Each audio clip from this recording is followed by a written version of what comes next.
This week, FanGraphs released their top 100 prospects, and they are quite bullish. I mean, everybody is bullish about Grayson Rodriguez, but I think this is the most bullish that we've seen anyone about Grayson Rodriguez, as he was number 3 on their list. Obviously, Adley Rutschman number 1, but that's kind of a given. It feels like anymore. Joining us now, a man who spent a lot of time in the Astros front office, and so he's been giving us great perspective about what the Orioles are trying to do and replicate them.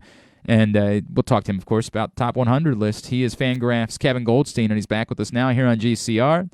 Kevin, it's Glenn and Paul in Baltimore. It's great to chat with you as always. Thank you for taking a couple of minutes for us this morning. Good morning, guys. How are you? I'm great. It's great to catch up with you.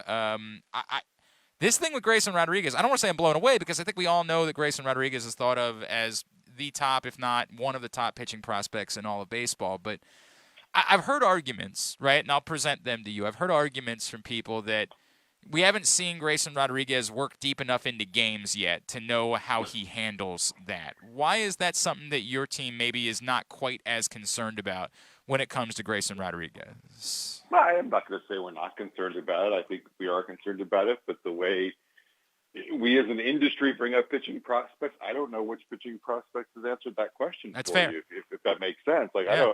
there's no pitching prospect going deep into games who can prove that he can, take the bump 32 times and go 180 innings. Like, that guy isn't out there. And so, whatever you're discounting pitchers for that, you have to apply that discount across the board because you're talking about a unicorn.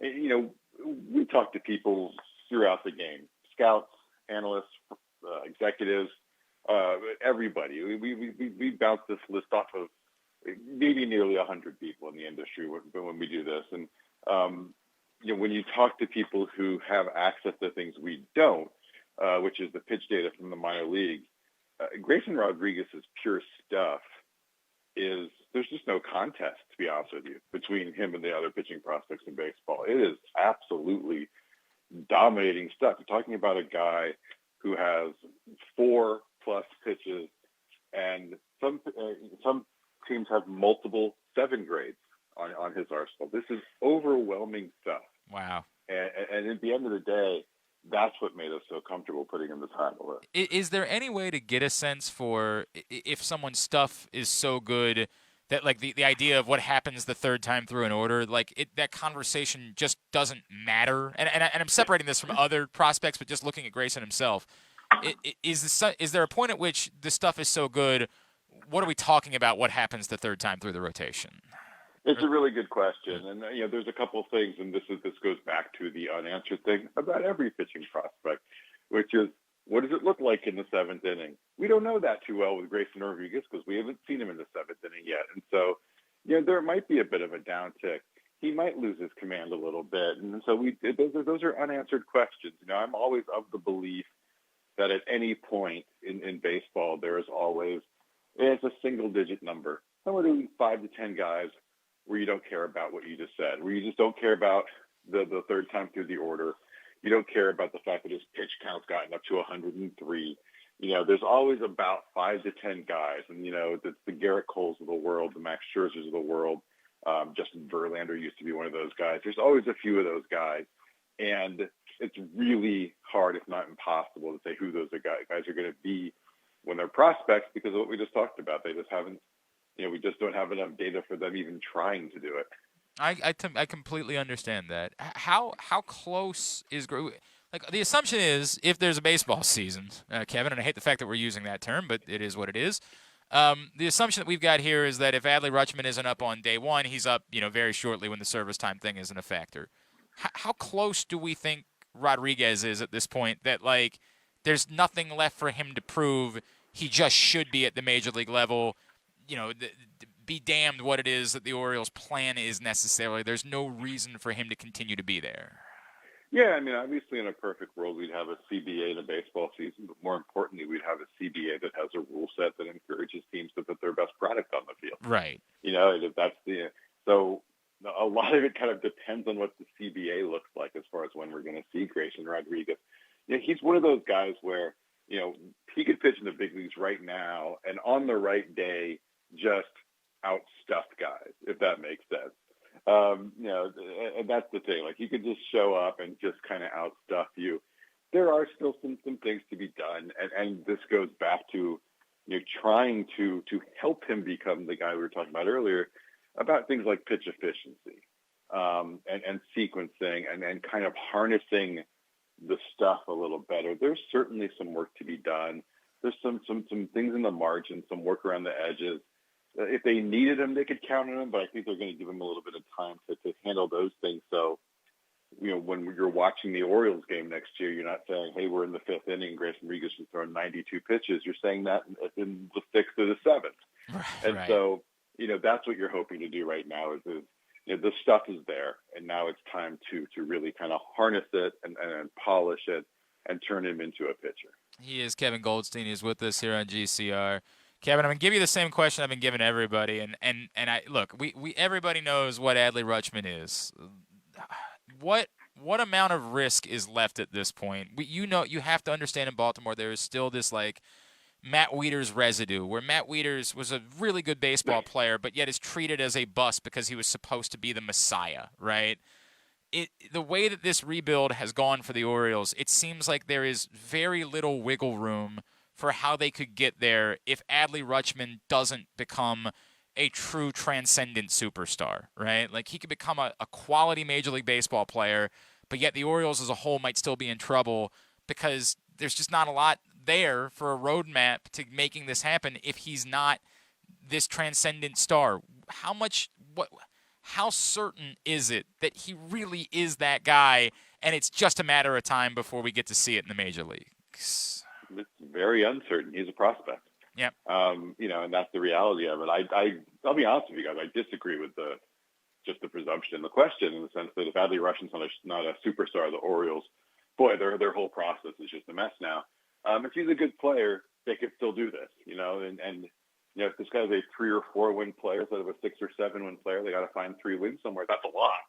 But it doesn't, say that the rebuild is not a failure if Adley Rutschman does not turn into, a face of the franchise player. I think that's way too much pressure on one player. I agree with that. I guess maybe what I'm saying is it becomes more difficult at that point, right? Like to your point, you have to find that somewhere else, and there's no obvious in-house candidate for the guy that we say was here's how you're going to make up for it. Of course, we didn't think Cedric Mullins was going to be the guy that he turned out to be a year ago either.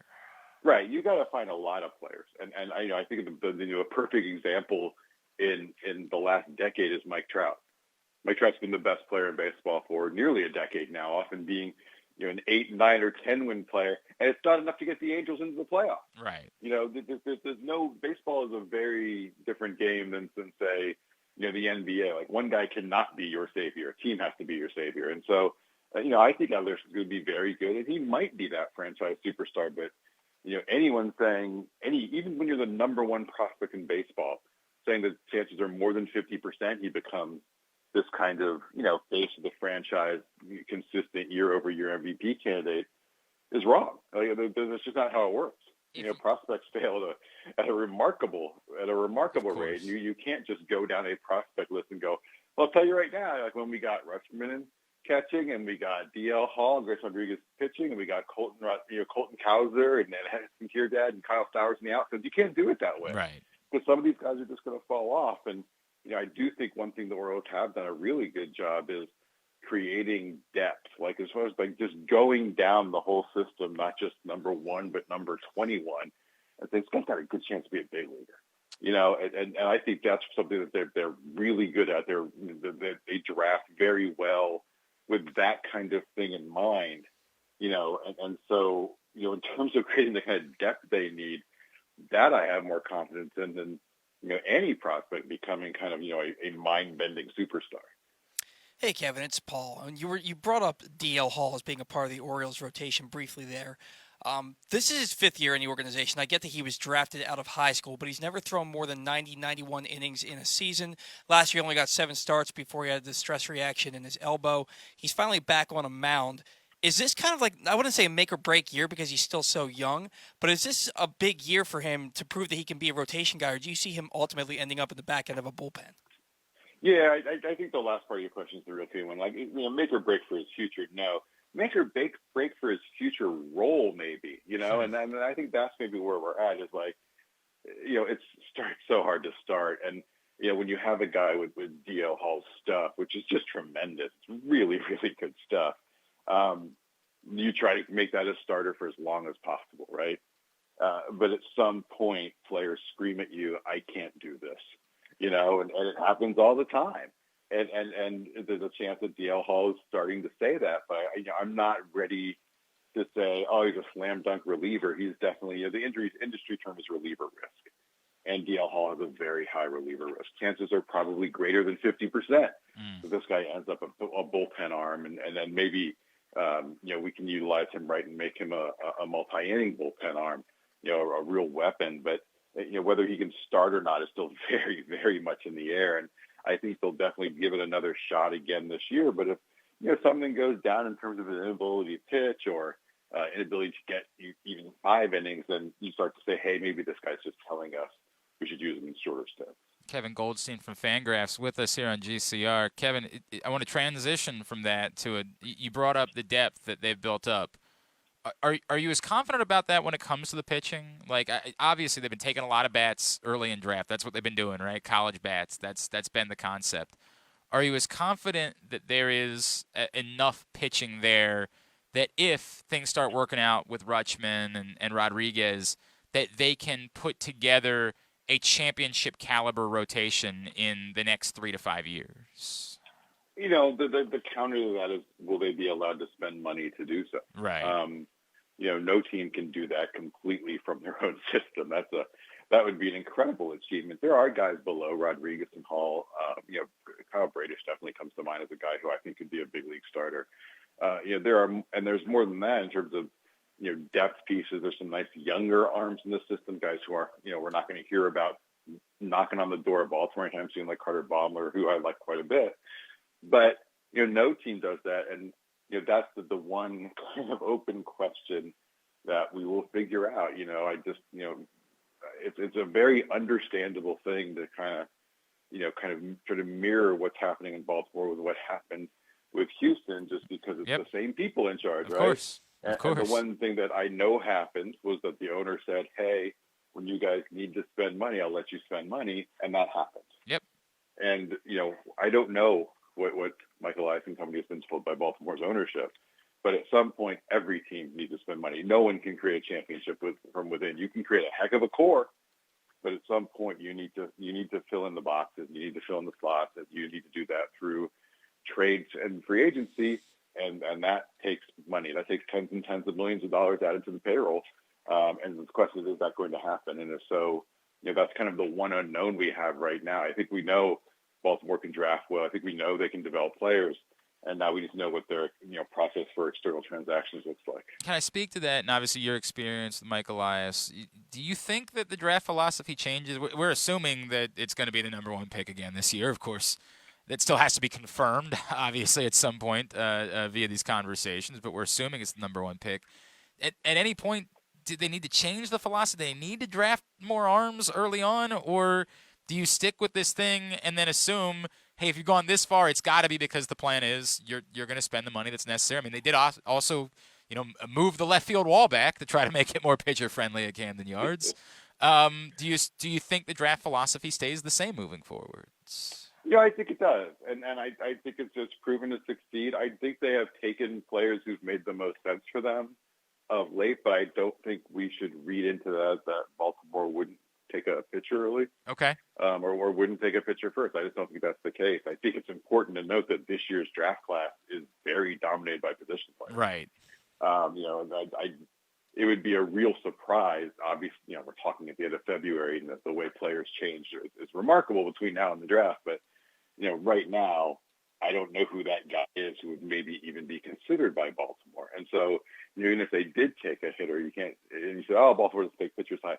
They still might do it. I think in the first round, you take, especially when you're drafting that early, like take the guy you like, take the right player. And so, I don't think that they just say, "Hey, we're not taking pitcher." I just think that's the way it's lined up. And to do it 2 or 3 years in a row is more of an anecdote than a trend. I get the sense. I get what you're saying. All right, Kevin Goldstein from FanGraphs.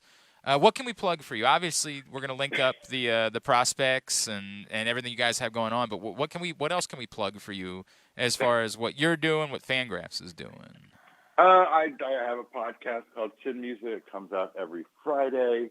It is 2+ hours every week of baseball and other talk. There's everything from independent music to having last week we had one of the world's best experts on Ukraine trying to explain what's going on there before all the stuff went down. It's mostly baseball is the best way to put it. You can follow me on Twitter, Kevin_Goldstein. Of course, you can read my stuff and all the other amazing writer stuff over at FanGraphs, and go to FanGraphs.com, and it's a bit of a PBS model there, and hope you can support us. It is free, but we do depend on our readers to support what we're doing. He is Kevin Goldstein. You can follow him on Twitter, Kevin_Goldstein. Kevin, always appreciate taking the time for us. Obviously, unique perspective that you bring because, we're trying to do what you guys did. That's the way that it works around here. Thank you, as always, for taking a couple of minutes for us. Of course. Thanks, guys.